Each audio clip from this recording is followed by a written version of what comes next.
नमस्कार मेरे प्यारे साथियों, आप सभी का जीडीए के लाइव क्लासेज में हार्दिक स्वागत और अभिनंदन। दोस्तों, कहते हैं कि विकल्प तो बहुत मिल जाते हैं मार्ग को भटकाने के लिए। विकल्प बहुत सारे मिल जाते हैं मार्ग को भटकाने के लिए, लेकिन मंजिल एक ही काफी है लक्ष्य को पाने के लिए। तो आप अपने लक्ष्य पर ध्यान रखें, बार बार आप मेहनत करें। एक छोटा सा टॉपिक लेंगे। अच्छा, उससे पहले एक सवाल लेता हूं, आंसर करना आप, ठीक है? एक सवाल लेते हैं आज।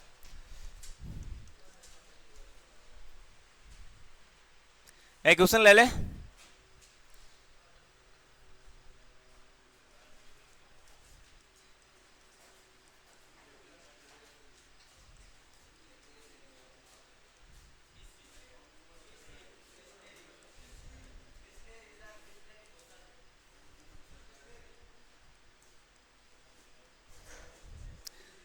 निम्न में से जल में घुलनशील विटामिन कौन सा है? क्वेश्चन लिया है, इसका आंसर करना आप।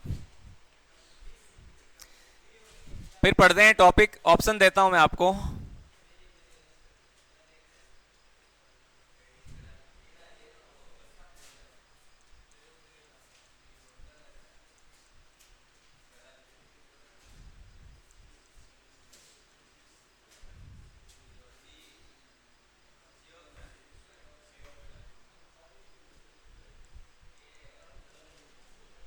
करो भैया, इसका आंसर करो। क्या आंसर रहेगा इसका? बहुत आसान सा सवाल लिया है, इसका आंसर क्या रहेगा बताओ? इसका आंसर कर दो आप, फिर टॉपिक पढ़ते हैं अपना। बताओ इसका आंसर क्या करना है। सवाल पूछा गया है, जल में घुलनशील विटामिन कौन सा है? विटामिन तो पढ़े हुए हैं ना सारे, तो बताओ जल में घुलनशील विटामिन कौन सा है? कौन सा ऐसा विटामिन है जो जल में आसानी से घुल जाता है? करो आंसर। क्या क्या इसका आंसर होगा बताओ?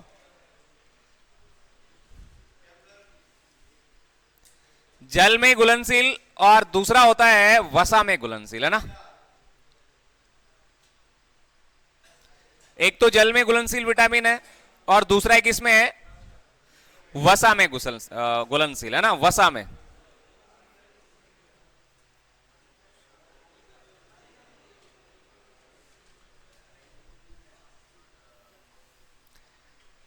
जल में घुलनशील विटामिन कौन सा रहेगा, वसा में घुलनशील विटामिन कौन सा है? इसका आंसर करना।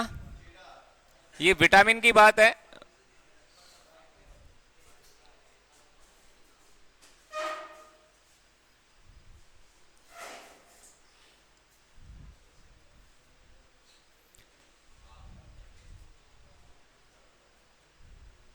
ये लो, अब कर दो आंसर। जल में घुलनशील विटामिन और एक है वसा में घुलनशील विटामिन। याद आ रहा है क्या कुछ? जल में घुलनशील विटामिन कौन सा होता है जल में? अब जल किस में होता है? जल किस में होता है? पानी की बोतल में होता है। ये पानी की बोतल है।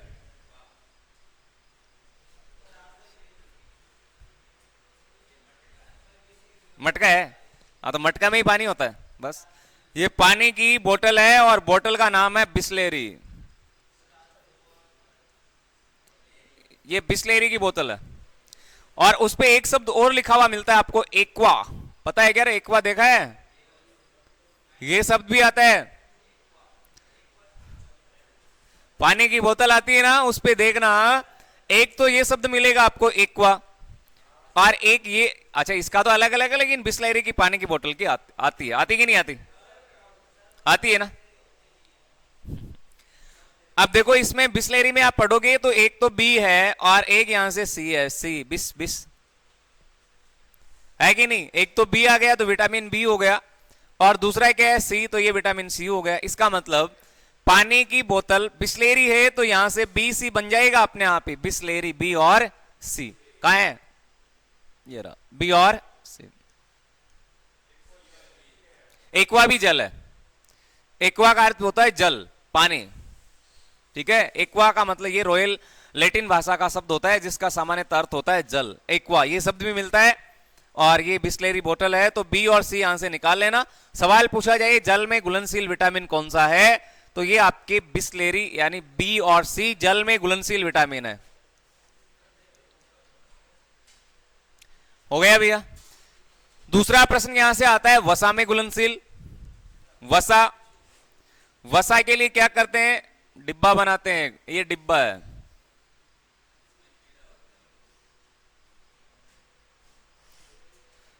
इस डिब्बे में क्या है, इस डिब्बे में क्या है, इसमें है आपके मक्खन,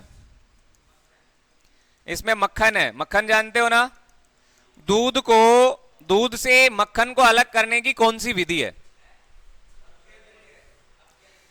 दूध में से मक्खन को बाहर निकालने के लिए हम किस विधि का प्रयोग करते हैं, अपकेंद्रीय विधि। बिल्कुल सही आंसर आया। दूध में से मक्खन को अलग करना है, अपकेंद्रीय विधि है। और दूध से दही बनता है, वो कौन सा परिवर्तन होता है, तो रासायनिक परिवर्तन होता है, याद करना है ये। अब ये वाला है वसा, इसमें क्या है, वसा। वसा जानते हो घी में होता है, घी में क्या होता है, वसा होता है। घी में वसा नहीं पाया जाता क्या, घी में तो वसा ही होता है। हाँ, तो वसा घी है। अब घी में क्या लग गए, कीड़ा लग गया, घी में क्या लग गया, कीड़ा। घी में क्या लग गया, कीड़ा। तो वसा में आपको विटामिन याद करने हैं, तो विटामिन के होगा, विटामिन ई होगा, और विटामिन डी होगा, और विटामिन ए होगा। ये सारे के सारे वसा में घुलनशील है। तो आप नोट कर सकते हैं विटामिन के, विटामिन ई, विटामिन डी और विटामिन ए। ये लो जी, ये दोनों इंपोर्टेंट सवाल है। जल में घुलनशील विटामिन कौन कौन से हैं, तो जल में घुलनशील विटामिन आपके रहेंगे बी और सी। और वसा में घुलनशील विटामिन कौन कौन से हैं, तो वसा में घुलनशील रहने वाले हैं ये वाले, कीड़ा, के, ई, डी और ए। कर लो नोट इसको। हो गया।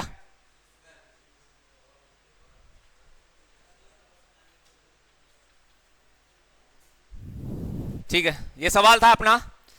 टॉपिक रहेगा आज श्वसन तंत्र। क्या रहेगा, श्वसन तंत्र।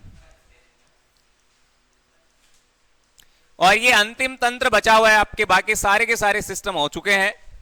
जनन तंत्र हो गया, पाचन हो गया, उत्सर्जन तंत्र पढ़ लिया, कंकाल तंत्र भी आपने पढ़ा, रक्त परिसंचरण तंत्र आपने जाना। इसके अलावा और जो भी है, जैसे आपके अंतःस्रावी तंत्र, वो भी आप पढ़ चुके हैं। और आज ये अंतिम इस सिस्टम में बायोलॉजी का पार्ट रहने वाला है, वो आपके श्वसन तंत्र। क्या है, श्वसन तंत्र, रेस्पिरेटरी सिस्टम, ये पढ़ेंगे आज।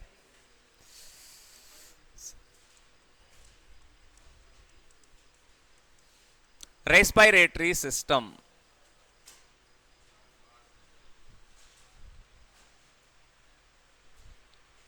श्वसन तंत्र, ये आज का अपना टॉपिक रहेगा। ठीक है जी। इसके कितने, अच्छा श्वसन किसको कहते हैं, मनुष्य श्वसन के रूप में कौन सी गैस को ग्रहण करता है, बताओ, ऑक्सीजन को।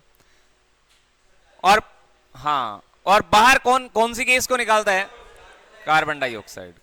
सीधी सी बात है। लेकिन एक ऐसा प्राणी है जी, कौन है, कौन है, कौन, दो पेड़ पौधे। श्वसन, श्वसन का अर्थ क्या है, श्वसन किसको बोलते हैं,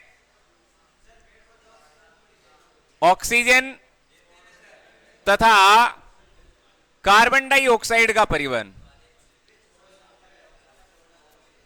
ऑक्सीजन तथा कार्बन डाइऑक्साइड का परिवहन। हम श्वसन के दौरान ऑक्सीजन को लेते हैं अंदर, अंदर ग्रहण करते हैं, और कार्बन डाइऑक्साइड को बाहर छोड़ते हैं। याद रखिएगा।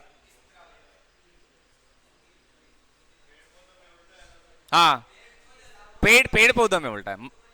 हाँ हाँ जी, मैं मनुष्य की बात कर रहा हूं।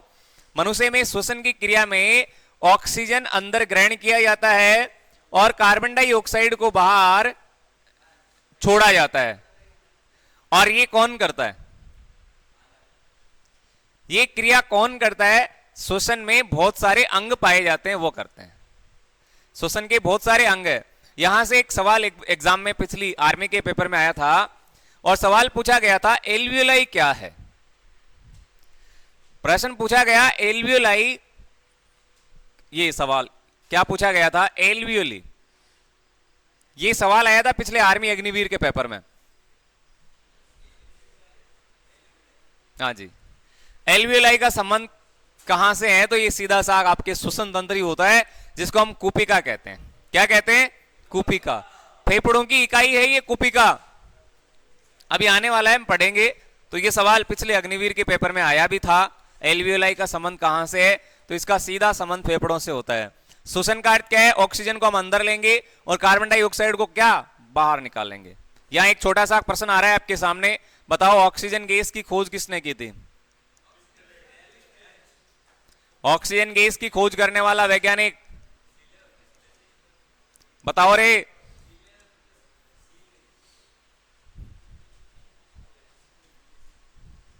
बताओ ऑक्सीजन गैस की खोज करने वाला वैज्ञानिक कौन था? आज रास्ता बना लिया है तो कल मंजिल भी मिल जाएगी। आज रास्ता बना लिया है तो कल मंजिल भी मिल जाएगी। हौसलों से भरी उड़ान एक दिन रंग अवश्य लाएगी। तो आप अपने हौसले मजबूत रखें, रंग अपने आप आ जाएंगे। ऑक्सीजन की खोज करने वाला वैज्ञानिक बताओ कौन है? सवाल आसान आते हैं भाई, आसान ही आते हैं प्रश्न तो। ऑक्सीजन की खोज किस वैज्ञानिक के द्वारा? सिले और प्रिस्टले। कौन था? सिले व प्रिस्टले। और यहीं से एक सवाल बन रहा है, वायुमंडल में ऑक्सीजन की मात्रा कितनी है? कितनी है? 21% पाई जाती है वायुमंडल में। 20.99 का मतलब हुआ 21%।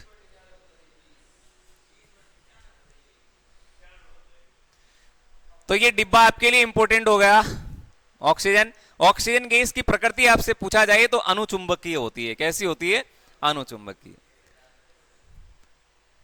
भाई श्वसन किसको बोलेंगे? ऑक्सीजन को अंदर लेना, कार्बन डाइऑक्साइड को बाहर छोड़ना, ये आपका श्वसन है। हाँ भाई, पेड़ पौधे इसका जस्ट अपोजिट काम करते हैं, उसमें इतनी दिक्कत कहां है? समझ में आ गई? अब इसके दौरान ऑक्सीजन को अंदर लेते हैं तो उसको बोलेंगे ऑक्सीश्वसन।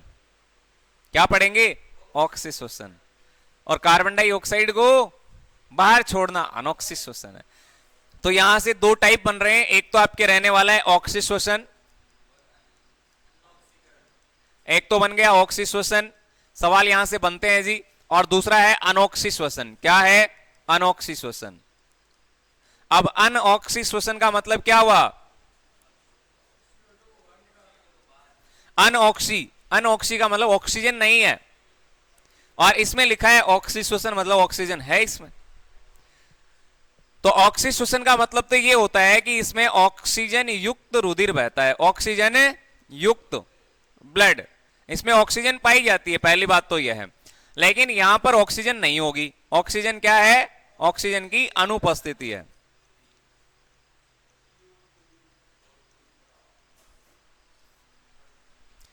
लेकिन प्रश्न क्या पूछा जाता है? प्रश्न पूछा जाता है ऑक्सीश्वसन के दौरान एटीपी का निर्माण होता है। किसका निर्माण होता है? एटीपी। और प्रश्न पूछा जाता है कितने एटीपी बनते हैं?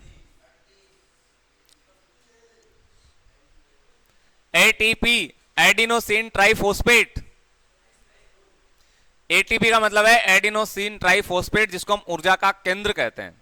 और ये कौन से कोशिकांग में पाया जाता है? बताना जरा, कौन सा कोशिका का अंग है जिसमें एटीपी का निर्माण होता है? इसलिए उसको power house of the cell कहा जाता है। कोशिका का शक्ति गृह किसको कहते हैं? माइटोकॉन्ड्रिया को कहते हैं। और कोशिका का आत्मघाती थैली किसको बोला जाता है? लाइसोसोम को बोला जाता है। और प्रोटीन की फैक्ट्री किसको कहते हैं? राइबोसोम कहते हैं। और कोशिका का रसोई घर किसको कहते हैं? लवक को कहते हैं। ये आपको याद है ना? याद है क्या? अच्छा, अनऑक्सीश्वसन में कितने एटीपी बनते हैं? रे 2 एटीपी का निर्माण होता है। कितने एटीपी बनते हैं इसमें? 2। ये बहुत इंपॉर्टेंट प्रश्न है। ऑक्सीश्वसन का मतलब ही यही है, इसमें ऑक्सीजन पाई जाती है, यानी ऑक्सीजन युक्त रुधिर। और इसमें अनऑक्सीश्वसन का मतलब हो गया ऑक्सीजन की अनुपस्थिति। इसका मतलब सीधा सा कार्बन डाइऑक्साइड होता है। 38 एटीपी बनते हैं और इसमें कितने एटीपी बनते हैं? 2। ये इसके दो टाइप है, ऑक्सी श्वसन और अनॉक्सी श्वसन, जिसमें ये इंपॉर्टेंट प्रश्न होता है, कई बार ये प्रश्न पूछा हुआ है, जरूर आप ध्यान में रखिएगा।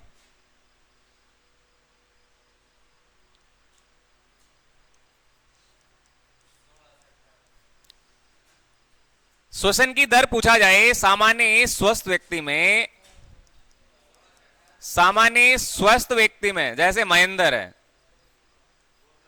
सामान्य स्वस्थ व्यक्ति में, पूरा लिखूं क्या, सामान्य स्वस्थ व्यक्ति में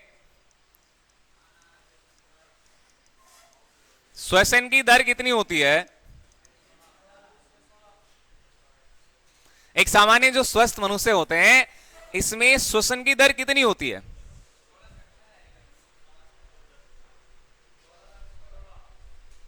12 से 16 सा, बस आंसर आने लग गए आपका, इसका मतलब पढ़ रहे हैं आप।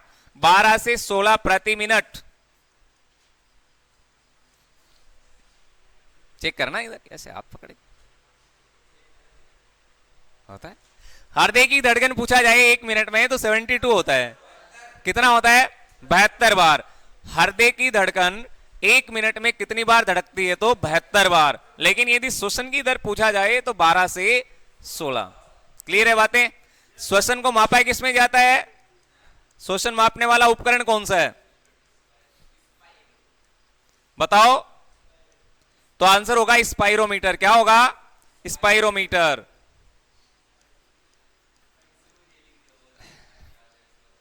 यहां से एक सवाल और बन जाता है, यदि आधे से को मैं हटा देता हूं तो पाइरोमीटर बनता है, और पाइरोमीटर सूर्य का तापमान मापता है। किसका? सूर्य का। और स्पाइरोमीटर श्वसन मापी उपकरण है। लेकिन साथ में पूछा जाए कि हृदय की धड़कन, हृदय की धड़कन, श्वसन दर, तब आंसर क्या होगा? तब आंसर करना है स्टेथोस्कोप। क्या करोगे रे? अरे ये प्रश्न एग्जाम में खूब आते हैं, स्टेथोस्कोप। और इसकी खोज करने वाला वैज्ञानिक था आर लीनी। कौन था? आर लीनी। प्रश्न पूछा जाए स्टेथोस्कोप की खोज किसने की थी, तो आर लीनी नाम के वैज्ञानिक ने की थी। ये फ्रांस का वैज्ञानिक था जिसने स्टेथोस्कोप की खोज की थी, जिसका कार्य होता है हृदय की धड़कन और श्वास की दर को मापना। और सामान्यतः श्वसन दर मापने वाला उपकरण स्पाइरोमीटर होता है। सामान्य स्वस्थ व्यक्ति में श्वसन की दर पूछा जाए तो 12 से 16 प्रति मिनट होती। हाँ जी, 16 to 17 जी। ये नाड़ी दर भी है, नाड़ी दर है। ये क्या है? नाड़ी दर। ऑक्सीजन गैस की खोज किसने की? सीले व प्रिस्टलिन ने। और वायुमंडल में ऑक्सीजन कितने % है? तो 21% है लगभग में। लगभग में कितना है? 21। और सबसे ज्यादा मात्रा में कौन सी गैस है? नाइट्रोजन। कितनी है? 78। और कार्बन डाइऑक्साइड 0.03%। याद होना चाहिए, ये सवाल आते रहते हैं एग्जाम में। ठीक है भैया, अब लेते हैं इसके पार्ट कौन कौन से, श्वसन तंत्र के भाग जानते हैं।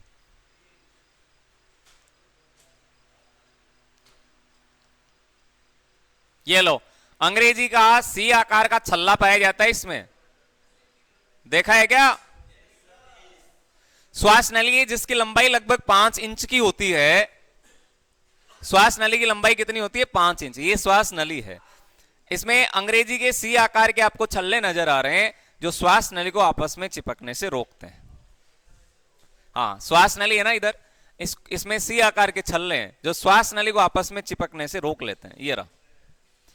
सवाल पूछा जाए श्वास नली की लंबाई कितनी है, तो 5 इंच है ना। कितनी है? और इसके ऊपर श्वास नली, ये ट्रेकिया है। ये भी प्रश्न पूछा गया है, ट्रेकिया। ट्रेकिया बोलते हैं इसको। क्या बोलते हैं? ट्रेकिया। श्वास नली के ठीक नीचे क्या पाया जाता है? फेफड़े होते हैं जी, फेफड़े। हल्के गुलाबी रंग के जी, बिल्कुल। बन गए क्या?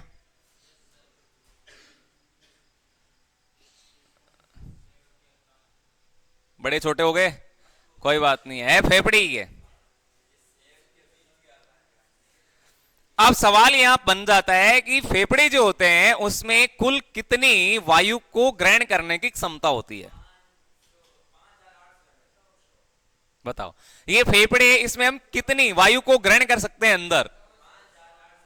लगभग 5800 मिली, है ना, 5800 मिली के आसपास इसको हम ग्रहण कर सकते हैं। बिल्कुल सही आंसर आ रहा है, गौरव का आंसर बिल्कुल सही आ रहा है जी। अब यहां से देखो क्या निकलेगी, यहां से आपके एक तो निकलती है ब्रोंकाई और दूसरी निकलती है ब्रोंकियोल। ये लो, क्या निकलती है, एक तो है ब्रोंकाई और दूसरी है ब्रोंकियोल। देखो ये रही, पेड़ की शाखाओं के समान आपको नजर आती है। ये ब्रोंकियोल और ब्रोंकाई है जो अंत में किस में बंट जाती है, पेड़ की शाखा के समान एक स्ट्रक्चर नजर आती है जिसको हम सामान्यतः कह देते हैं कूपिका। और यही पिछले आर्मी का पेपर में प्रश्न पूछा गया था। ये एल्वियोली है, यही सवाल आया था, क्या है ये, एल्वियोली। ये आर्मी की पेपर में पिछली बार पूछा गया था। कूपिका है, फेफड़ों की इकाई है, फेफड़ों की इकाई है, ये कूपिका कहते हैं इसको। ये सवाल प्री अग्निवीर के पेपर में पूछा हुआ है, जरूर आप ध्यान में रखिएगा। श्वसन तंत्र के भाग कौन कौन से हैं ये आपको आने चाहिए। अच्छा, फेफड़ों के ठीक नीचे, अच्छा फेफड़ों के बीच में क्या होता है, हृदय होता है, बिल्कुल सही है। यहां पर क्या है, ये आपका हार्ट है, हार्ट है जी, ये हार्ट इधर, ये क्या है, हार्ट है, ये हृदय है, बीच में होता है, लगभग इसके फेफड़ों के बीच में पाया जाता है ये। और इसके ठीक नीचे डायफ्राम होता है, क्या होता है, डायफ्राम। जब चोट लगती है ना, एक्सीडेंट, दुर्घटना के समय, तो सबसे पहले ये वाला भाग प्रभावित होता है। इसीलिए चेक करते हैं भाग के इसमें श्वास आ रहा है कि नहीं आ रहा है ना, चेक करते हैं ना, क्योंकि उस समय ये सबसे पहले प्रभावित होता है। जैसे ही हम श्वास को अंदर लेते हैं तो ये अपनी पोजीशन को छोड़ देता है, नीचे की ओर झुक जाता है, और जैसे ही श्वास को बाहर छोड़ेंगे ये वापस अपने स्थान पर आ जाएगा। इसका मतलब संकुचन और शिथिलन का कार्य कौन करता है, तो डायफ्राम करता है। कौन करता है, डायफ्राम। ये वाली संरचना डायफ्राम कहलाती है, क्या कहेंगे इसको, डायफ्राम, ये डायफ्राम। अब ऊपर देखते हैं क्या क्या है, ऊपर और देखते हैं। इसके ठीक ऊपर आपको पता है मुख है, ग्रसनी है, ग्रेसिका है कि नहीं, एडम्स एप्पल पाया जाता है, फेरिंग्स, लैरिंग्स, ये सब पाए जाते हैं। श्वास नली के ऊपर लैरिंग्स है, ये वाला हिस्सा ये लैरिंग्स कहलाता है, जहां से आपकी साउंड आती है, ध्वनि, यहां से, ये एडम्स एप्पल कहलाता है। लड़कियों में सामान्यतः छोटे और पुरुषों में लगभग ये बड़े होते हैं। यहां दिख रहा है क्या, ये एडम्स एप्पल, यहां से साउंड आती है, नहीं आती क्या, आवाज आ रही है ना, यहां से, इसको वाक रज्जु कहते हैं। क्या कहते हैं, वाक रज्जु, गले में पाए जाते हैं। सवाल पूछ सकते हैं वाक रज्जु का संबंध कहां से, तो गले से है। हाँ, आधों को पता है, नहीं तो क्या करें बताओ। इसको स्वर यंत्र कहते हैं, लैरिंग्स कहते हैं इसको, ठीक है। इसके ऊपर फेरिंग्स होता है जिसको हम ग्रसनी कह देते हैं, और ये कॉमन पार्ट है। पाचन यानी आहार नली का भाग भी है और श्वास नली का भाग भी है। ऐसा पार्ट क्या कहलाता है, ये आपके फेरिंग्स हो गया, इसका मतलब ये ग्रसनी है। क्या है जी, ग्रसनी है। हाँ, और ग्रसनी के ठीक ऊपर एक ढक्कन नुमा स्ट्रक्चर आपको नजर आती है जिसको हम एपीग्लोटिस कह देते हैं। क्या कह देते हैं, एपीग्लोटिस। ये आपके आहार नली और पाचन नली, इसके श्वास नली के बीच में एक स्विच का कार्य करती है जो भोजन को श्वास नली के अंदर जाने से रोकती है। ये लो, सारे के सारे काम बता दिए मैंने। एपीग्लोटिस का काम हो गया भोजन को श्वास नली में जाने से रोकना। ग्रसनी क्या काम करती है, ये आहार नली का काम भी करती है और श्वास नली का काम भी करती है। इसका मतलब ये कॉमन भाग हो गया, ठीक है। वाक रज्जु जहां से आपकी आवाज निकलती है, ये सारे के सारे श्वसन तंत्र के ही पार्ट है। क्या है, ये सारे के सारे श्वसन तंत्र के भाग है। ओ, ये लो जी, ये क्या है, आपके फेफड़े बन गए हैं। ये है महेंद्र का डायग्राम है क्या, ठीक है भैया। चले, अब डायग्राम आपको बनाने की आवश्यकता है नहीं, लेकिन मैंने आपको समझा दिया। ये ब्रोंकाई और ब्रोंकियोल है, इसको क्या बोलते हैं, ये तो ब्रोंकाई है, ये वाला हिस्सा लिखना है क्या, ब्रोंकाई, ताकि आपको पता चले। जहां भी ब्रोंकाई नाम आएगा आप श्वसन तंत्र समझना। जैसे मैंने एक सवाल पूछा, ब्रोंकाइटिस रोग का संबंध कहां से है, तो सीधा सा श्वसन तंत्र हो गया। ब्रोंकाइटिस रोग पूछा जाए, ब्रोंकाई का मतलब तो यही है ना, श्वसनी बोलते हैं इसको, क्या बोलते हैं, श्वसनी। और ये ब्रोंकियोल है, आगे जाके बंट जाते हैं अलग अलग शाखाओं में, जिसको हम श्वसनिका कह देते हैं। क्या कह देते हैं, श्वसनिका। ब्रोंकियोल कह देते हैं, ये ब्रोंकाई है और ये ब्रोंकियोल है। आपने यहां नाम भी सुना होगा, ब्रोंकोलेटर, नाम सुना है क्या, ब्रोंकोलेटर नाम नहीं सुना? जिसको श्वास नहीं आता ना, तो हॉस्पिटल में जाते हैं, उसको बोला जाता है इसको ब्रोंकोलेटर है, आइसोलेट किया गया ब्रोंकोलेटर। हाँ सुना है शायद, आपने नहीं सुना, कोई बात नहीं, आप सुन लो। सुना है क्या? चलो अब इसके कौन कौन से भाग है समझते हैं। दो भाग है, एक तो प्राथमिक और दूसरा द्वितीयक। तो प्राथमिक में क्या क्या आएगा, एक तो मुख आ जाएगा, एक नासा आ जाएगी, इसके बाद में आपकी ग्रसनी आएगी, और एक इसके अलावा स्वर यंत्र। ये प्राथमिक अंग है। श्वसन तंत्र के प्राथमिक अंग कौन कौन से, वैसे तो सारे ही ध्यान में रखने हैं, लेकिन प्राथमिक अंग पूछा जाए कौन कौन से हैं तो मैं लिखवा देता हूं, आप नोट कर लो। श्वसन तंत्र के प्राथमिक अंग में सबसे ऊपर क्या आता है रे, नासा। मुख आता है तो मुख कर दो, क्या दिक्कत है।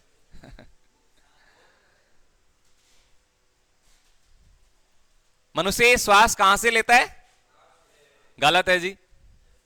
जब आप दौड़ लगाते हैं तो नाक का प्रयोग ही नहीं करते आप, तो मुंह खुला रखते हैं, है ना। अरे सुबह सुबह आप दौड़ लगाते हैं तो आपका मुंह खुला रहता है कि नहीं रहता, तो आप मुख से श्वास लेते हैं, इसका मतलब मुख भी श्वसन तंत्र का कार्य करता है। तो इसका दूसरा पार्ट रहने वाला है मुख, ये लो।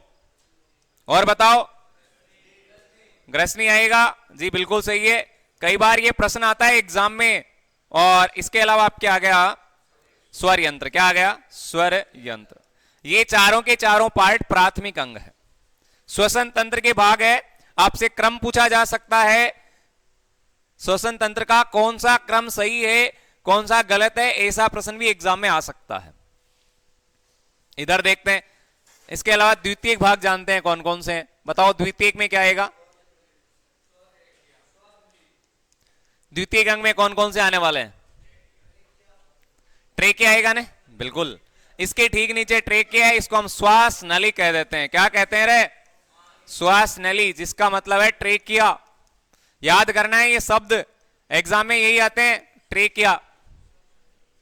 श्वास नली के बाद में ब्रोंकाई। ब्रोंकाई का मतलब क्या हुआ, श्वसनी। लो, इसके अलावा ब्रोंकियोल, क्या आएगा, ब्रोंकियोल, जिसको हम कहते हैं श्वसनिका। और बताओ क्या है, इसके अलावा फेफड़े है, लंग्स, ये लंग्स हो गया, फेफड़े।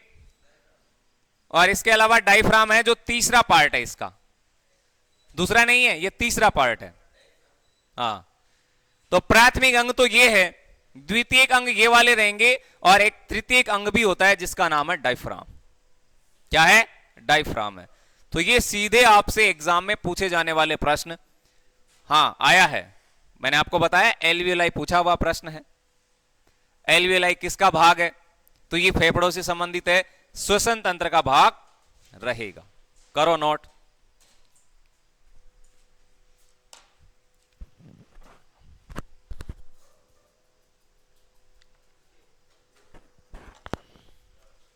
हो गया।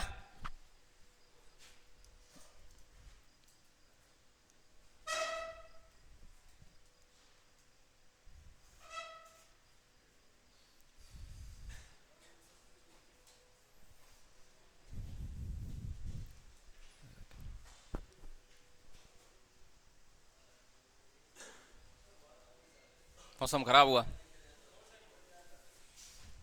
है, प्रकृति की यही माया है, कभी धूप कभी छाया है। यही माया है प्रकृति की, कभी धूप कभी छाया है, और क्या है। चलो भैया चलते हैं। अब देखो क्या है, नासा। नासा में तो बाल होते हैं, नासा में क्या होते हैं, बाल, है कि नहीं। क्या काम है इसका, धूल के कण को अंदर जाने से रोकते हैं, धूल के कणों को अंदर जाने से रोकते हैं। नासा का मतलब यही है। नासा में क्या होते हैं, रोम होते हैं। बस कुछ नहीं है, इनमें से कुछ प्रश्न ज्यादा बनते नहीं है। नासा में क्या पाए जाते हैं? रोम। रोम होते हैं, रोम। रोम का मतलब बाल। और वैसे रोम है ना, ये इटली की राजधानी है, कैपिटल ऑफ इटली। याद करना, आपकी राजधानियां भी पूछी जाती है एग्जाम में, जीके में। इटली की राजधानी रोम ही है। सही है क्या महेंद्र? सही है गलत है? सही है, इटली की राजधानी रोम है। और ये रोम अपने इधर नाक में, इसका मतलब बाल है। और ये क्या करते हैं? धूल और पराग कण को अंदर जाने से रोकते हैं। धूल व पराग कण, मान लीजिए अंदर घुस गए तो क्या होगा? बताओ क्या होगा? अरे बोलो।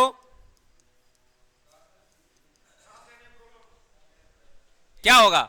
ये धूल और पराग कण क्या होते हैं? अब पता नहीं है ना। हाँ जी, मिट्टी।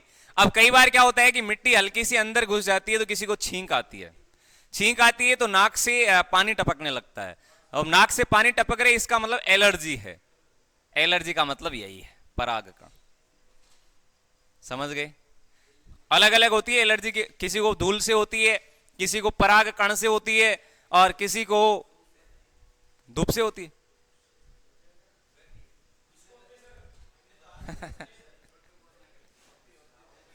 तो इसमें तो कुछ जानना नहीं है ना। यहां ये जरूर ध्यान रखना कि नासा जो है, नासा है ना, नासा, नासा एक और है, ये अमेरिका की अंतरिक्ष एजेंसी का नाम भी है कि नहीं? जहां से क्या किया जाता है? हाँ, रूस की अंतरिक्ष एजेंसी रोसकॉस्मोस है। कौन सी है? रोसकॉस्मोस। और इंडिया की कौन सी है? इसरो है। वैसे ही अमेरिका की ये नासा। नाक पर श्लेष्मा झिल्ली होती है, नोट कर लेना। नाक पर क्या पाई जाती है? श्लेष्मा झिल्ली। श्लेष्मा झिल्ली। और इस झिल्ली में, नाक पर श्लेष्मा झिल्ली होती है, जिस पे सूजन आ जाए, जिस पर सूजन, हाँ कोई भी क्वेश्चन है तो पूछे आप, जिस पर सूजन आ जाने से हमें क्या होता है? गंध का अनुभव नहीं होता। अब गंध का अनुभव नहीं हो रहा है, इसका मतलब सर्दी जुकाम है। गंध का अनुभव नहीं होता। क्यों नहीं होता? क्योंकि श्लेष्मा झिल्ली पर सूजन आ गई है। और श्लेष्मा झिल्ली का संबंध आपसे पूछा जा सकता है, कहां है? नाक है। ठीक है? नाक में हड्डियां पाई जाती है, कान में भी होती है। एक बार सवाल भी मैंने आपसे पूछा कि जब कान में हड्डियां हैं तो कान को हम मोड़ क्यों सकते हैं? हड्डियों को कोई मोड़ सकता है क्या? हड्डियां तो टूट जाती है। कान में हड्डी है तो मोड़ क्यों रहे इसको? जहां हड्डियां होती है उसको तो मोड़ ही नहीं सकते, वो तो सीधी टूटती है। जैसे ये वाली है, रेडियस चलना है, इधर टीबिया फिबुला है, या फीमर है? इधर पटेला है। हड्डियां आपसे बताएगी इधर ना। नाक पे सूजन आ जाए, श्लेष्मा झिल्ली सूज जाती है, और ये सर्दी जुकाम का कारण है। और सर्दी जुकाम के वायरस का नाम जरा मुझे बताना। Rhino virus. इधर लिख देता हूं मैं, सर्दी जुकाम के वायरस का नाम क्या है? सर्दी जुकाम का वायरस जो सबसे ज्यादा तेजी से फैलता है, यानी इसका मतलब यह है आसानी से फैलने वाली बीमारी, और इसका नाम है राइनो वायरस।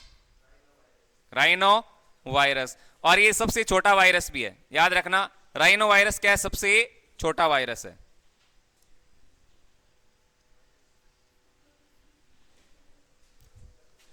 बहुत सारे प्रश्न निकल के आ जाते हैं, कहीं ना कहीं से निकल के आ ही जाते हैं। तो नाक का काम खत्म है, इसमें कुछ ज्यादा प्रश्न बनेंगे नहीं। लेकिन एक क्या हुआ, एक इंपॉर्टेंट बात यह है कि जो नाक है, नासा छिद्र है, ये प्राथमिक श्वसन अंग है, ये जरूर ध्यान में रखना। हाँ जी, यानी मेरे कहने का तात्पर्य ये हुआ कि नाक प्राथमिक श्वसन अंग है, इसका मतलब श्वास है वो नाक से ही लेना चाहिए। शुद्ध श्वास नाक के द्वारा ली गई श्वास ही उत्तम है, शुद्ध है। यदि किसी कारणवश यदि ऐसा नहीं है तब आप मुख से श्वास ले सकते हैं, लेकिन मुख से ली गई श्वास नाक की तुलना में अशुद्ध होती है। ठीक है? तो श्वास कहां से लेना चाहिए? नाक से लेना चाहिए, मुख से नहीं लेना है। मुख से ली गई श्वास अशुद्ध होती है, नाक से ली गई श्वास शुद्ध होती है। तो प्राथमिक श्वसन आपका नाक है और द्वितीयक श्वसन अंग कौन सा है? मुख है। तो नेक्स्ट चले मुख की ओर। चल तो मुख,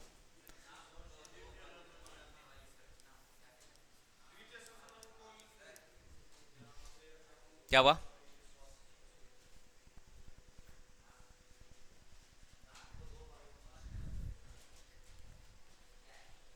क्या है भाई, बताओ रे इनको। मुख, ये द्वितीयक श्वसन अंग के तौर पर कार्य करता है। क्या है? द्वितीयक है, श्वसन है, अंग के तौर पर कार्य करता है। द्वितीयक श्वसन अंग कौन सा है? मुख है। और मुख में हमने पाचन तंत्र के समय दांत पढ़े थे और दांत का सूत्र आपको 21-23/21-23 गुणा 2 बताया गया था। ICPM और M, ये सारे आपको याद है? याद है कि नहीं, या भूल गए? अच्छा, नए वाले बच्चों के लिए दिक्कत है ना।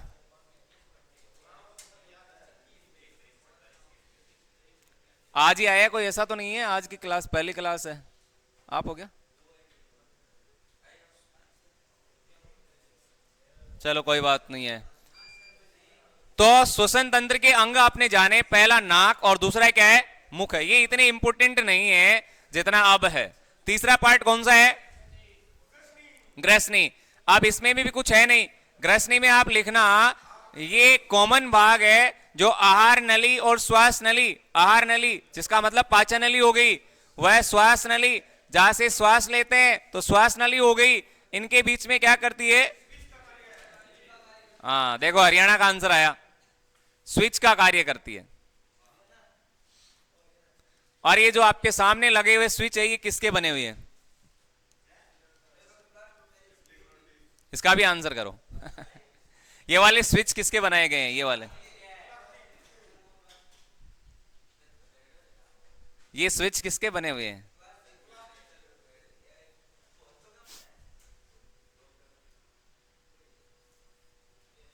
महेंद्र, ये किसके बने हुए हैं स्विच?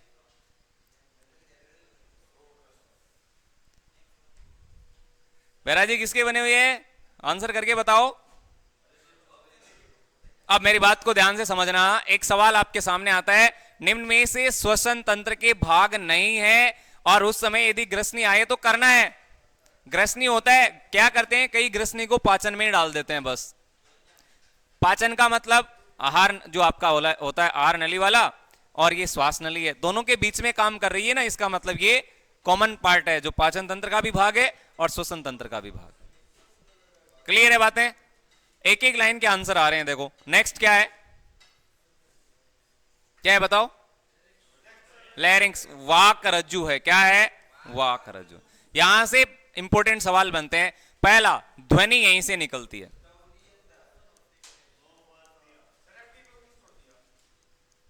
साउंड जो आप बोलते हैं ना, वो कहां से निकलती है?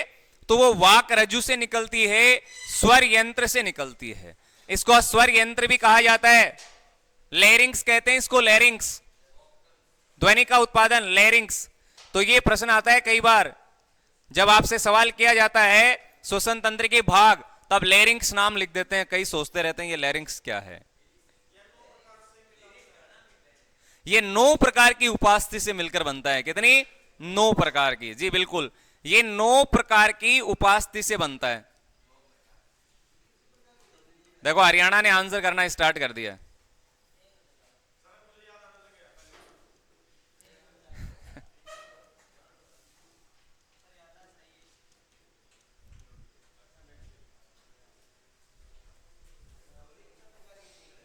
बताओ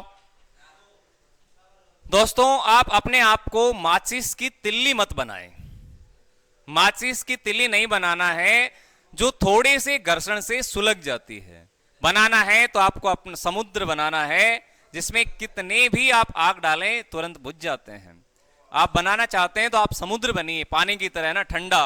माचिस की तिल्ली नहीं बनना है जो थोड़े से घर्षण से सुलग जाती है। यानी थोड़ी सी छोटी बात हुई, आपको क्रोध आ गया, तो ऐसा नहीं बनना है। आप शांत समुद्र की तरह बने। 9 प्रकार की उपास्थि से मिलकर बन रही है। यहां से आपकी आवाज निकलती है।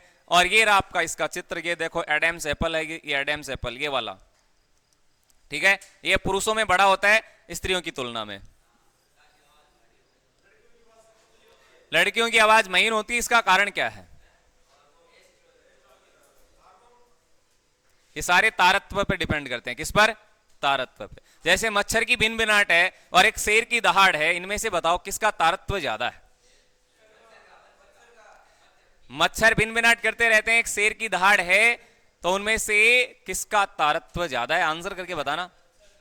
ये प्राइमरी पार्ट सारे के सारे हो चुके हैं। अब चलते हैं द्वितीय अंग में। बातों ही बातों में आपका श्वसन तंत्र खत्म। द्वितीय अंग, और ये कहां से स्टार्ट होता है? ये श्वास नली से शुरू होता है। इसका पहला पार्ट क्या है? श्वास नली। और श्वास नली को हम क्या कहते हैं? ट्रेकिया कहते हैं। ट्रेकिया, श्वास नली, क्या काम है इसका?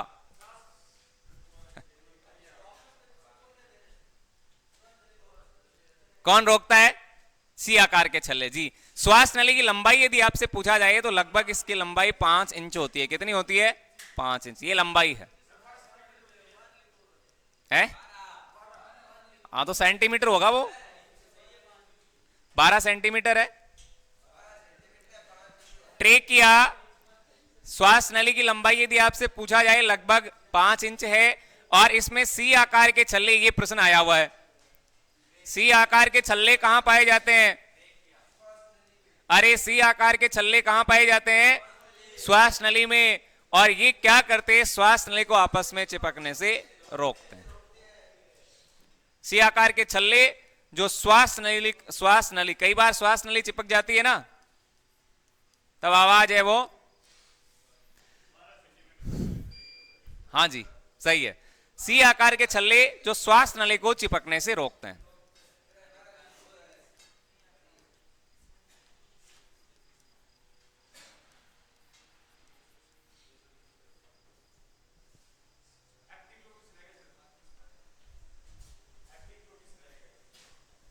क्या चीज है?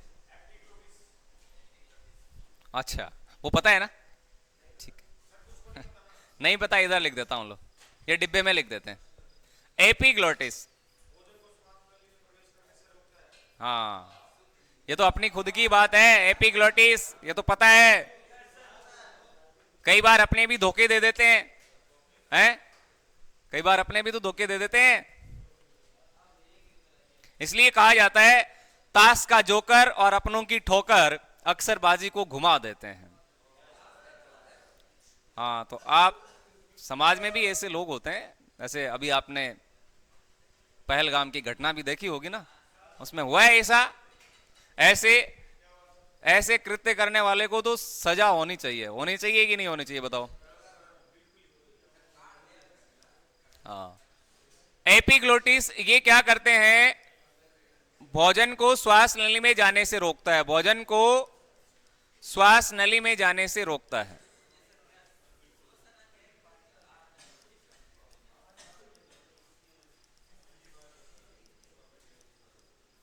भोजन को श्वास नली में जाने से रोकता है। कहीं कर दो आप।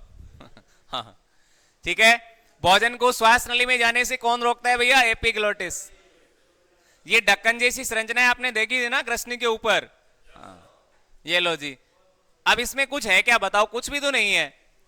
इतना कहां आप टेंशन ले रहे हैं, इसमें कुछ भी नहीं है। सवाल पूछा जाए ट्रेक किया श्वास नली है भाई, श्वास नली सी आकार के छल्ले हैं, श्वास नली में चिपकने से आपसे रोक लेते हैं। ये सी आकार के छल्ले आपने अभी देखे थे डायग्राम में, अंग्रेजी के सी आकार के छल्ले।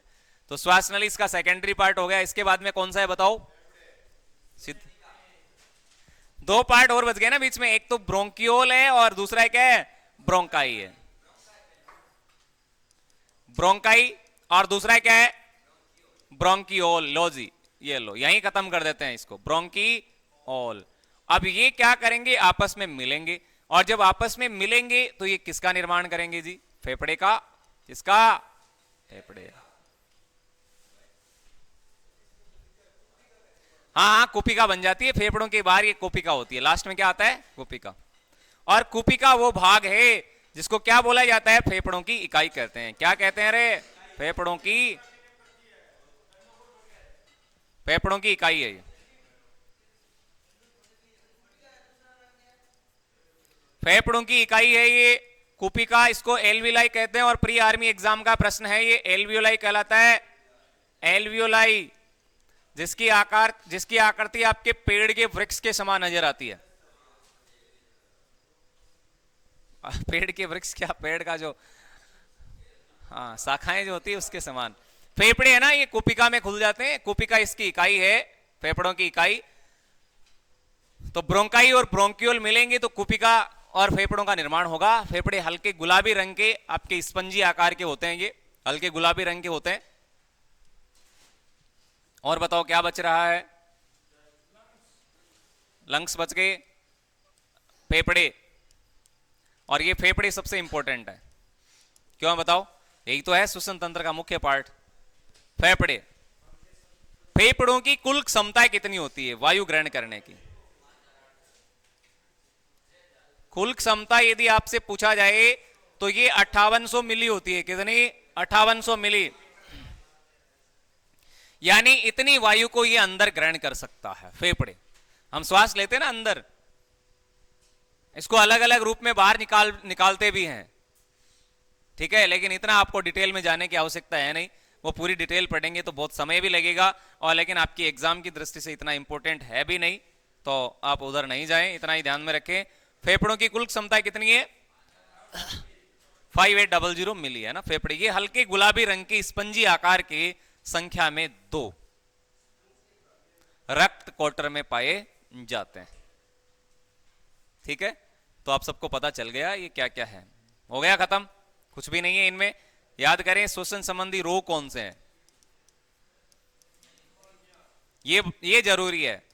श्वसन संबंधी रोग ये पूछते रहते हैं एग्जाम में, कौन सा पाचन का रोग है, कौन सा श्वसन का है, कौन सा उत्सर्जन का रोग है, ऐसे सवाल एग्जाम में आते हैं। न्यूमोनिया बताओ किस प्रकार की बीमारी है? शाबाश, न्यूमोनिया। कई तो इसको पिन्यूमोनिया पढ़ते हैं, क्योंकि इसकी स्पेलिंग जो है पी से स्टार्ट होती है और पीस में साइलेंट होता है, तो कोई तो इसको पिन्यूमोनिया पढ़ लेते हैं। हाँ जी, न्यूमोनिया ये श्वसन संबंधी विकार है, और इसमें प्रभावित अंग क्या है? फेफड़े।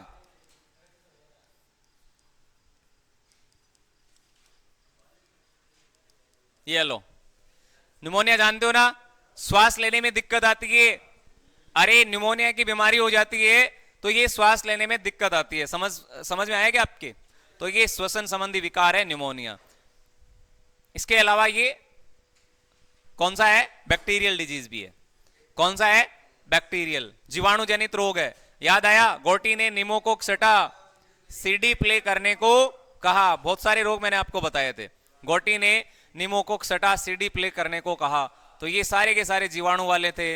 इसके बाद में रेबीज रेखा हमें हिट करके पहुंचे छोड़ गई, तो ये सारे वायरस के रोग आए। इसके बाद में प्रोटोजोआ के पढ़े, पापा काम पे सोते हैं। इसके अलावा फंगल डिजीज आपने पढ़े, दाद खा गए। और इसके अलावा आपने आनुवंशिक रोग भी जाने, वही क्लिप और वही डांट, ये मैंने सारे आपको पढ़ाए थे, याद है? इसके अलावा और कौन सा है? न्यूमोनिया हो गया, श्वसन संबंधी विकार, सिलिकोसिस, ये बहुत इंपॉर्टेंट है, दमा भी है। सिलिकोसिस बीमारी किस प्रकार की है? तो ये श्वसन संबंधी रोग है, लेकिन ये खान में जो काम करते हैं वे श्रमिक जो खान में काम करते हैं, खान में काम करने वाले श्रमिकों को होती है। इसलिए जो खान में काम करते हैं ना, उनको आप कहें अरे बंद क्यों, वो तो इसका आजीविका का साधन है। मुंह पे है ना मास्क लगा के रखें जो खान में काम करते हैं।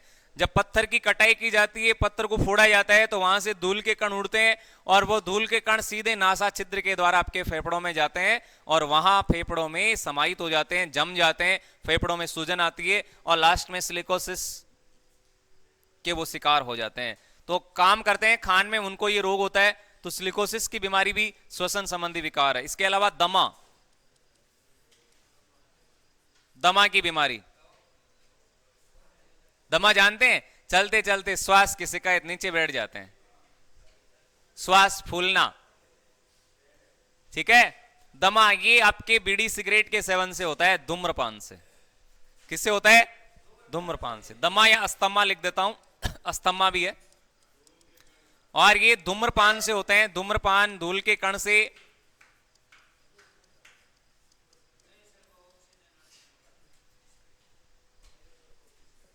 ठीक है, तो ये श्वसन संबंधी रोग भी है। इसके अलावा आपके ब्रोंकाइटिस भी है। कौन सा रोग है? एक और लिख लेना, ब्रोंकाइटिस।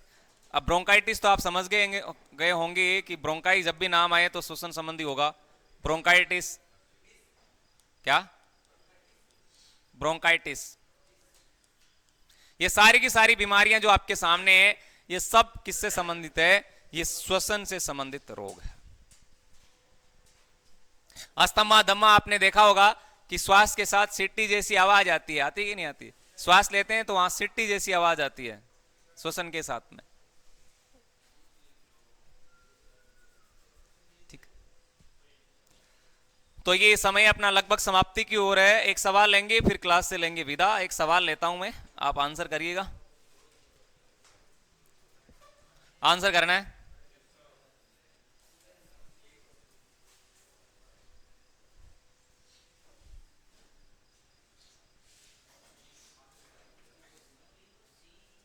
बताओ,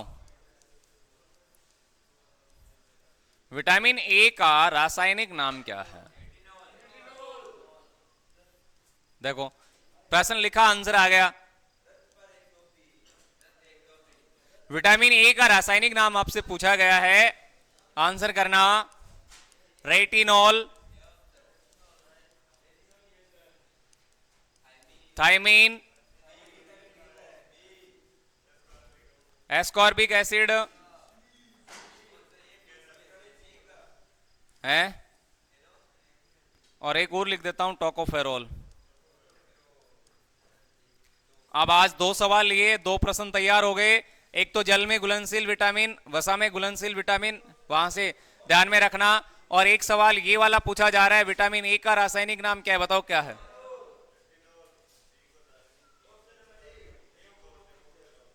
विटामिन के रासायनिक नाम याद करने हैं ना, तो याद करना, रथ पर एक टॉफी। क्या याद करोगे?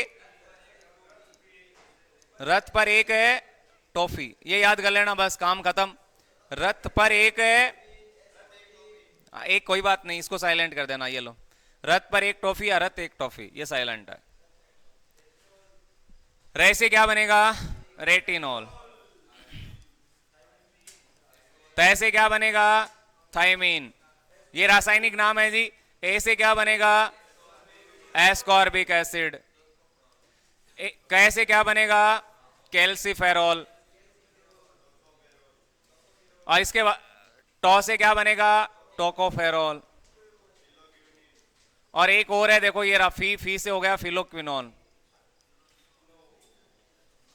ये 6 प्रकार के विटामिन हैं और इसके रासायनिक नाम आपको याद करने होते हैं। एग्जाम में कई बार पूछ लिए जाते हैं कि इनके रासायनिक नाम क्या है। अब ये वाला जो लिखा है ना, ये रे, इसका मतलब ये विटामिन ए है। ए क्या है? Vitamin A. ये वाला बी है, ये वाला क्या है? सी है, ये वाला डी, फिर ई, और ये लास्ट में क्या है? के।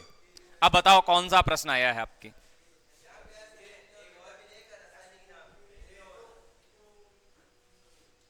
रोग भी ध्यान में रखने। विटामिन ए की कमी से कौन सा होता है? बी से कौन सा होता है? सी से कौन सा होता है? बताओ क्या होगा इसका आंसर? ये रहा ए, और रे से स्टार्ट है, रे का मतलब रेटिनॉल। ये लो, ओ ए सही है।